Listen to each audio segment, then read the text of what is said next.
Ang ganda po niya mga kalingap. Nabudol ako niyan sa TikTok eh. And there you go. Good morning, good afternoon, good evening sa inyong lahat. Andito muli ang inyong lingkod, ang nag-iisang katutay. Kumusta kayong lahat? Sana ay palagi lang kayong mabuti at nasa good mood. I hope every one of you already knows who is Teacher Jackie. Siya muna ang pag-usapan natin mga katutay dahil nung tinawag siya ni Teacher Jackie para tumulong sa pag-assemble ng kanilang shoe rack ay mukhang wala ito sa mood dahil inaantok kaya pinaakyat na lamang siya sa kwarto ng kanyang mama Roda para matulog. Rina, come here. Pakita mo to. Yun na, mag-assemble daw kayo. Di ba Rina? Tulungan mo kaya si Teacher Jackie. Hoy. Akyat ka na doon, mahiga ka. Antok ko. Naantok. Baka na, tulog ka na.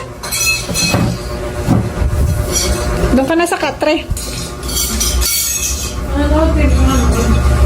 Kaso, gusto din pala muna niyang manood ng TV, kaya pinayagan na lang din ni Roda.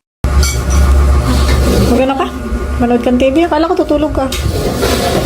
Habang mo kasi nga pinapanood. Ang mahirap pala kay Reyna, kapag ito ay nakahawak ng cellphone, ay hindi mo na ito pwedeng kausapin dahil tutok na tutok ito. Kaya kontrolado ni Roda ang pagpapagamit niya ng cellphone sa ating prinsesa dahil isa ito sa nakakapagpa-trigger sa kanyang karamdaman. Pinapayagan naman ni Roda itong makapanood ng TV dahil anytime ay nakakausap ito. Marunong nga. Pina-cellphone. Pinatigil ko sa cellphone. May oras lang ang pagsi-cellphone ni Rina. Masyado kasing tutok na tutok siya pag nasa cellphone. Hindi mo pati makausap. Yung makausap. Buti pa pag TV at makakausap mo.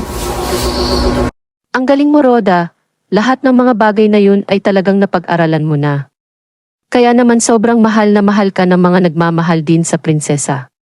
Mabalik tayo kay Teacher Jackie, mga katutay kapansin-pansin na sobrang naging close na rin ito sa mag-inang Reyna at Roda. Siya pa nga ang tinawag ni Roda para mag-assemble sa kanilang lagayan ng sapatos dahil wala nga daw tiyaga si Roda sa mga ganong gawain. Magpapa-assemble po tayo ng show rack kay Teacher Jackie. Wala po akong tiyaga sa pag-assemble ng mga ganyan-ganyan eh. At nasabi pa nga ni Roda na hindi lang basta teacher ni Reyna si Ma'am Jack dahil bukod sa siya ang tutor ni Reyna ay marami pang ibang bagay-bagay na ipinapagawa sa kanya ni Roda. Yan po si Teacher Jackie, hindi lang pag-tutor ang ginagawa. Marami pa ako diyang mga pinapagawa. Ano yan? All in one.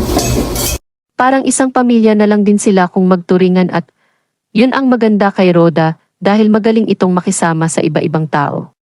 Thank you din kay Teacher Jackie dahil matyaga ito sa pagtuturo sa ating prinsesa. Bago ko makalimutan ay muli akong maglalambing sa mga hindi pa yumayakap sa aking channel. Alam na this. Huwag din kakalimutang magtamsak para naman lalong gaganahan ang inyong katutay sa pag-a-update tung sa ating prinsesa. Maraming salamat pong muli.